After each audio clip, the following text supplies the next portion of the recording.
ഓംധാരയിലേക്ക് സ്വാഗതം. മക്കൾക്ക് പ്രായമേറുന്നു. അയൽപ്പക്കത്തെയും ബന്ധുക്കളുടെയും ചോദ്യങ്ങൾ കേട്ട് മടുത്തു. ഒരു നല്ല ആലോചന വന്നാൽ ഒന്നെങ്കിൽ മക്കൾ സമ്മതിക്കില്ല, അല്ലെങ്കിൽ വന്ന വഴിക്ക് അത് മുടങ്ങിപ്പോകും. എന്റെ മക്കളുടെ കല്യാണം ഒന്ന് കണ്ടു തീർത്താൽ മതിയായിരുന്നു എന്ന് പ്രാർത്ഥിക്കാത്ത ഒരു ദിവസമെങ്കിലും നിങ്ങളുടെ ജീവിതത്തിലുണ്ടോ?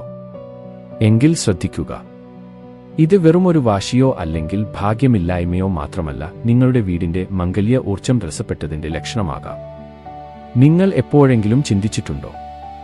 നിങ്ങളുടെ മക്കളുടെ മുറിയിലെ നിറം അല്ലെങ്കിൽ അവർ കിടന്നുറങ്ങുന്ന ദിശ പോലും അവരുടെ വിവാഹ തീരുമാനങ്ങളെ സ്വാധീനിക്കുന്നുണ്ട്.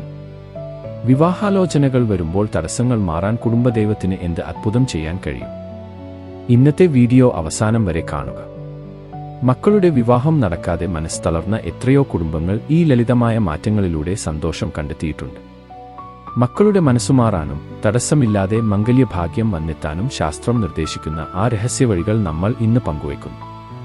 വീഡിയോയുടെ അവസാനം പറയുന്ന ആ ഒരു കാര്യം നിങ്ങളുടെ മക്കളുടെ ജീവിതം തന്നെ മാറ്റിമറിച്ചേക്കാം.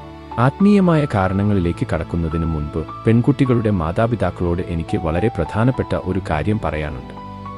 പല വീടുകളിലും മക്കൾ വിവാഹത്തിന് സമ്മതിക്കാത്തതിന്റെ പ്രധാന കാരണം അവർക്ക് ഒരു ജോലി വേണം, സ്വന്തം കാലിൽ നിൽക്കണം എന്ന ആഗ്രഹമാണ്. പഴയ കാലം പോലെയല്ല ഇന്ന്. ഒരു പെൺകുട്ടി പഠിപ്പ് കഴിഞ്ഞ ഉടനെ വിവാഹം കഴിച്ച് മറ്റൊരു വീട്ടിലേക്ക് പോകണം എന്ന് നിർബന്ധിക്കുന്നത് അവരോട് ചെയ്യുന്ന അനീതിയാണ്. നിങ്ങൾ ഒന്ന് ആലോചിച്ചു നോക്കൂ. സ്വന്തമായി ഒരു വരുമാനമില്ലാതെ എല്ലാ കാര്യത്തിനും മറ്റൊരാളെ ആശ്രയിച്ചു കഴിയുന്ന ഒരാൾക്ക് ആ വീട്ടിൽ എത്രത്തോളം ബഹുമാനവും വിലയും ലഭിക്കും? സ്വന്തമായി ഒരു ജോലി ഉള്ള പെൺകുട്ടിക്ക് തന്റെ ഭർത്താവിന്റെ വീട്ടിലും സമൂഹത്തിലും ഒരു പ്രത്യേക ബഹുമാനം ലഭിക്കും. അവൾ ആരുടെയും തണലിൽ മാത്രം കഴിയുന്നവളല്ല, മറിച്ച് ആ കുടുംബത്തിന്റെ നെടുംതൂണാണെന്ന ബോധം എല്ലാവരിലും ഉണ്ടാകും. അതുകൊണ്ട് ആരും അവളെ വിഷമിപ്പിക്കില്ല. അതിലുപരി നാളെ ജീവിതത്തിൽ എന്തെങ്കിലും ഒരു പ്രതിസന്ധി ഉണ്ടായാൽ തളർന്നു പോകാതെ പിടിച്ചു നിൽക്കാൻ അവൾക്ക് ആ ജോലി നൽകുന്ന ആത്മവിശ്വാസം ചെറുതല്ല. അതുകൊണ്ട് മക്കൾ എനിക്ക് ഒരു ജോലി കിട്ടിയിട്ട് മതി വിവാഹം എന്ന് പറയുമ്പോൾ അത് അവരുടെ വാശിയായി കാണരുത്. പകരം അതവരുടെ അതിജീവനത്തിനുള്ള തയ്യാറെടുപ്പായി കണ്ട് അവരെ പിന്തുണയ്ക്കുക. 2 മരുമക്കൾ ഉള്ള ഒരുപാട് വീടുകളിൽ ജോലി ഇല്ലാത്ത കുട്ടിയെ കൊണ്ട് ഒരുപാട് വീട്ടുജോലികൾ ചെയ്യിപ്പിക്കുന്നതും അവരോട് വെറുപ്പോടെയും അപമാനിച്ചും സംസാരിക്കുന്നതുമായ ഒരു ചെറിയ വിഭാഗം ആൾക്കാർ ഇപ്പോഴും ഉണ്ട്. ചിലപ്പോഴെങ്കിലും ഇതുപോലുള്ള കാര്യങ്ങൾ നമ്മൾ കാണുകയും കേൾക്കുകയും ചെയ്യുന്നുണ്ട്. എന്ന് കരുതി എല്ലാവരും അങ്ങനെയാണെന്നല്ല ഞാൻ പറയുന്നത്. നമ്മുടെ മക്കളുടെ നല്ല ജീവിതത്തിനല്ലേ നമ്മൾ പ്രാധാന്യം നൽകേണ്ടത്. മക്കൾക്ക് സാമ്പത്തിക ഭദ്രത ഉണ്ടാകുമ്പോൾ അവരുടെ മനസ്സ് ശാന്തമാകും. സ്വാഭാവികമായും അവർ വിവാഹ ജീവിതത്തിലേക്ക് സന്തോഷത്തോടെ കടന്നുവരികയും ചെയ്യും. മക്കളെ വിവാഹം കഴിപ്പിച്ചു വിടുക എന്നതിലുപരി അവരെ ജീവിക്കാൻ പ്രാപ്തരാക്കുക എന്നതാകണം മാതാപിതാക്കളുടെ ലക്ഷ്യം. ഈ സുരക്ഷിതബോധം അവർക്ക് നൽകുമ്പോൾ തന്നെ പകുതി തടസ്സങ്ങൾ അവിടെ മാറിക്കഴിഞ്ഞു. അതുകൊണ്ട് ജോലി കിട്ടിയിട്ട് മതി വിവാഹം എന്ന് കുട്ടികൾ പറയുമ്പോൾ അതിനെപ്പറ്റി ഒന്ന് ആലോചിച്ചാൽ നന്നായിരിക്കും. ഇനി നമുക്ക് ഇതിന്റെ ആത്മീയ വശങ്ങളിലേക്ക് കടക്കാം. പലപ്പോഴും മാതാപിതാക്കൾ ചോദിക്കാറുണ്ട്, എല്ലാ പൊരുത്തവും നോക്കി എന്നിട്ടും എന്തുകൊണ്ടാണ് കല്യാണം നടക്കാത്തതെന്ന്. ഇതിനെ നമ്മൾ ഋണാനുബന്ധം എന്നാണ് വിളിക്കുന്നത്. അതായത് ഓരോ ബന്ധവും ഓരോ കടംവീട്ടലുകളാണ്. നമ്മുടെ പുരാണങ്ങൾ പറയുന്നത് പോലെ ശരിയായ വ്യക്തി നിങ്ങളുടെ മക്കളുടെ ജീവിതത്തിലേക്ക് വരാൻ ഒരു നിശ്ചിത സമയമുണ്ട്. ആ സമയം വരെ പ്രപഞ്ചം അവരെ കാത്തുസൂക്ഷിക്കുകയാണ് എന്ന് വേണം കരുതാൻ. പലപ്പോഴും നമ്മുടെ കുടുംബത്തിലെ പിതൃക്കളുടെ അനുഗ്രഹക്കുറവ് ഇത്തരം മംഗല്യ തടസ്സങ്ങൾക്ക് കാരണമാകാറുണ്ട്. മരിച്ചുപോയ കാരണവന്മാർക്ക് നൽകേണ്ട ബലികർമ്മങ്ങൾ കൃത്യമായി നടക്കാതെ വരുമ്പോൾ അത് കുടുംബത്തിലെ ഐശ്വര്യത്തെ ബാധിക്കും. അതുകൊണ്ട് കറുത്ത വാവ് ദിവസങ്ങളിൽ പിതൃക്കളെ സ്മരിക്കുകയും അവർക്കായി പ്രാർത്ഥിക്കുകയും ചെയ്യുന്നത് വീട്ടിലെ നെഗറ്റീവ് ഊർജ്ജം മാറാൻ സഹായിക്കും. യഥാർത്ഥത്തിൽ എന്താണ് വിവാഹം എന്ന് ആത്മീയമായി നമ്മൾ ചിന്തിച്ചിട്ടുണ്ടോ?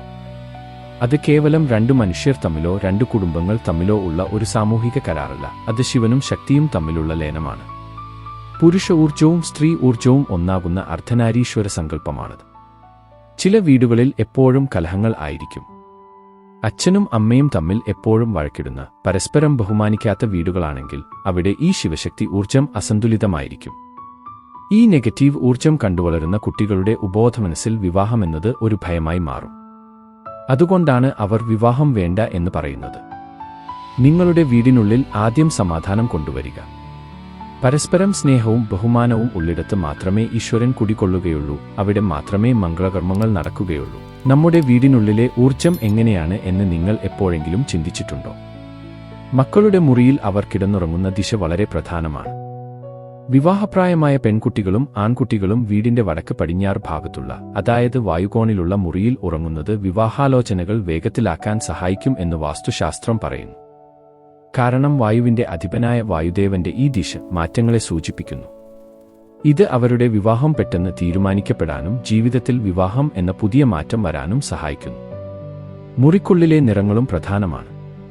കടും കറുപ്പോ ഇരുണ്ട നിറങ്ങളോ ഒഴിവാക്കി പിങ്ക് അല്ലെങ്കിൽ ക്രീം നിറങ്ങൾ ഉപയോഗിക്കുന്നത് മനസ്സിൽ പ്രണയവും സന്തോഷവും നിറയ്ക്കാൻ സഹായിക്കും. മറ്റൊരു പ്രധാന കാര്യം കണ്ണാടിയുടെ സ്ഥാനമാണ്. കട്ടിലിന് നേരെ കണ്ണാടി ഉണ്ടെങ്കിൽ അത് ഉടൻ മാറ്റുക. ഉറങ്ങുമ്പോൾ സ്വന്തം പ്രതിബിംബം കണ്ണാടിയിൽ കാണുന്നത് മനസ്സിൽ ആശയക്കുഴപ്പങ്ങൾ ഉണ്ടാക്കും. അതുപോലെ ഒറ്റയ്ക്ക് നിൽക്കുന്ന പക്ഷികളുടെയോ വാടിയ പൂക്കളുടെയോ ചിത്രങ്ങൾ മുറിയിൽ ഉണ്ടെങ്കിൽ അത് മാറ്റി ഒരു ജോഡി പക്ഷികളുടെയോ മനോഹരമായ പ്രകൃതിയുടെയോ ചിത്രം വെക്കുക. ഇത് കമ്പാനിയൻഷിപ്പ് എന്ന ഊർജ്ജത്തെ ആ മുറിയിലേക്ക് ആകർഷിക്കും. അതുപോലെ നമ്മൾ എല്ലാവരും പേടിക്കുന്ന ഒന്നാണ് ചൊവ്വാദോഷം. ചൊവ്വാദോഷം എന്നാൽ പങ്കാളിക്ക് ആപത്താണ് എന്നൊക്കെ പറയുന്നത് വെറും തെറ്റായ ധാരണയാണ്. ചൊവ്വ എന്നത് ഊർജ്ജത്തിന്റെ ഗ്രഹമാണ്. ആ ഊർജ്ജം ശരിയായ രീതിയിൽ ക്രമീകരിക്കപ്പെടണം എന്ന് മാത്രമേ അതിനർത്ഥമുള്ളൂ. ചൊവ്വാഴ്ചകളിൽ സുബ്രഹ്മണ്യ സ്വാമിക്ക് പാൽ അഭിഷേകം നടത്തുന്നതും കുമാരസൂക്ത പുഷ്പാഞ്ജലി കഴിക്കുന്നതും മംഗല്യ തടസ്സങ്ങൾ നീക്കാൻ അത്യുത്തമമാണ്.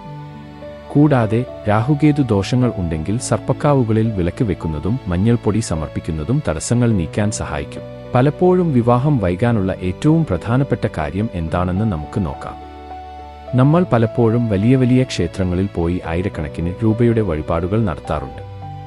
എന്നാൽ എത്ര വലിയ ക്ഷേത്രങ്ങളിൽ പോയി പ്രാർത്ഥിച്ചാലും നമ്മൾ പലപ്പോഴും മറന്നുപോകുന്ന വളരെ പ്രധാനപ്പെട്ട ഒരു ശക്തിയുണ്ട്.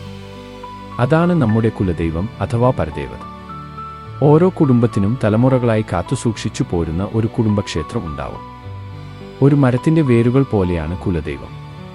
വേരുകളിൽ വെള്ളം ഒഴിക്കാതെ ഇലകളിൽ എത്ര വെള്ളം തളിച്ചിട്ടും കാര്യമില്ലല്ലോ. അതുപോലെ കുടുംബത്തിൽ ഒരു മംഗളകർമ്മം നടക്കണമെങ്കിൽ ആദ്യം വേണ്ടത് കുലദൈവത്തിന്റെ അനുഗ്രഹമാണ്.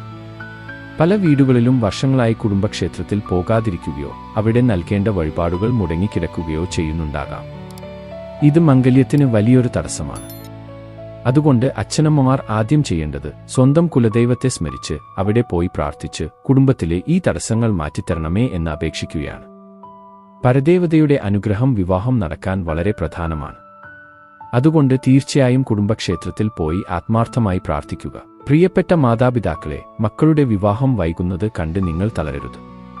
നമ്മൾ ഇന്ന് ചർച്ച ചെയ്ത ഈ കാര്യങ്ങൾ അത് മക്കളുടെ കരിയറിന് നൽകേണ്ട പിന്തുണയാകട്ടെ, വീടിനുള്ളിലെ പോസിറ്റീവ് ഊർജ്ജമാകട്ടെ, അല്ലെങ്കിൽ കുലദൈവത്തോടുള്ള പ്രാർത്ഥനയാകട്ടെ, ഇതെല്ലാം ഒരു പുതിയ തുടക്കത്തിനുള്ള വഴികളാണ്.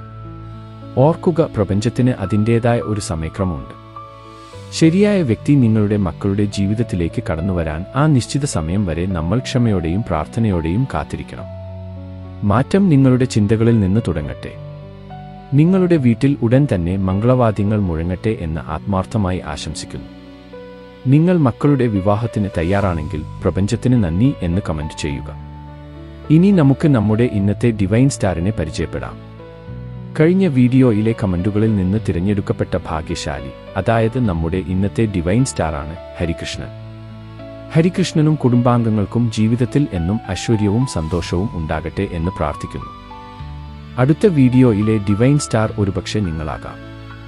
അതുകൊണ്ട് അനുഭവങ്ങൾ താഴെ കമന്റ് ചെയ്യാൻ മറക്കരുത്. കൂടാതെ ഇതുപോലുള്ള വീഡിയോകൾക്കായി നമ്മുടെ ചാനൽ സബ്സ്ക്രൈബ് ചെയ്യുക.